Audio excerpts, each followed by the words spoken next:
आजपर्यंत शिर्डीची ओळख जगभरात साईबाबांच्या पवित्र मंदिरामुळे होती, पण आता हीच शिर्डी भारताच्या संरक्षण क्षेत्रातही एक नवीन इतिहास घडवण्यासाठी तयार होतीये। महाराष्ट्रातील शिर्डीमध्ये उभारला जाणारा डिफेन्स हब हा फक्त एक औद्योगिक प्रकल्प नाही, तर भारताला संरक्षण क्षेत्रात आत्मनिर्भर बनवण्याच्या दिशेने टाकलेलं एक मोठं पाऊल मानलं जातंय। या प्रकल्पामध्ये आधुनिक तोफगोळे, ड्रोन, क्षेपणास्त्रांसाठी लागणारे भाग, टँक आणि युद्ध विमानांचे सुटे भाग तयार केले जाणार आहेत। भारताच्या सैन्याला लागणारे अनेक महत्त्वाचे साहित्य आता देशातच तयार होणार असल्यामुळे परदेशांवरील अवलंबित्व कमी होण्यास मदत होणार आहे। या डिफेन्स हबमुळे शिर्डी आणि आसपासच्या भागातील हजारो युवकांसाठी रोजगाराच्या नवीन संधी निर्माण होणार आहेत। इंजिनिअरिंग, टेक्नॉलॉजी, मशीन ऑपरेशन, सुरक्षा आणि उत्पादन क्षेत्रात मोठ्या प्रमाणात नोकऱ्या उपलब्ध होण्याची शक्यता व्यक्त केली जाते। फक्त मोठ्या कंपन्यांनाच नाही, तर स्थानिक छोटे उद्योग, वर्कशॉप्स आणि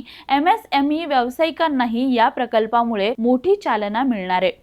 त्यामुळे शिर्डीचा विकास फक्त धार्मिक पर्यटनापुरता मर्यादित न राहता औद्योगिक आणि आर्थिक क्षेत्रातही झपाट्याने वाढता दिसू शकतो। मेक इन इंडिया आणि आत्मनिर्भर भारत या मोहिमांना बळ देणारा हा प्रकल्प भारताच्या संरक्षण क्षमतेसाठी अत्यंत महत्त्वाचा मानला जातोय। जगभरात अनेक देश स्वतःची संरक्षण व्यवस्था मजबूत करत असताना भारतही आता आधुनिक तंत्रज्ञानासह स्वतःची ताकद वाढवतोय। शिर्डी डिफेन्स हबमुळे भारत केवळ स्वतःसाठीच नव्हे, तर भविष्यात इतर देशांनाही संरक्षण साहित्य पुरवण्याच्या दिशेने पुढे जाऊ शकतो। एकेकाळी फक्त श्रद्धेचं केंद्र असलेली शिर्डी आता रोजगार, उद्योग, तंत्रज्ञान आणि देशाच्या सुरक्षेचं नवं केंद्र बनण्याच्या मार्गावर आहे। आणि म्हणूनच शिर्डी डिफेन्स हब हा फक्त महाराष्ट्रासाठी नाही, तर संपूर्ण भारतासाठी अभिमानाचा विषय ठरतोय। याबद्दल तुम्हाला काय वाटतं आम्हाला कमेंट करून नक्की सांगा। आणि हो, आमच्या इंस्टाग्रामला फॉलो करायला आणि यूट्यूबला सबस्क्राइब करायला विसरू नका।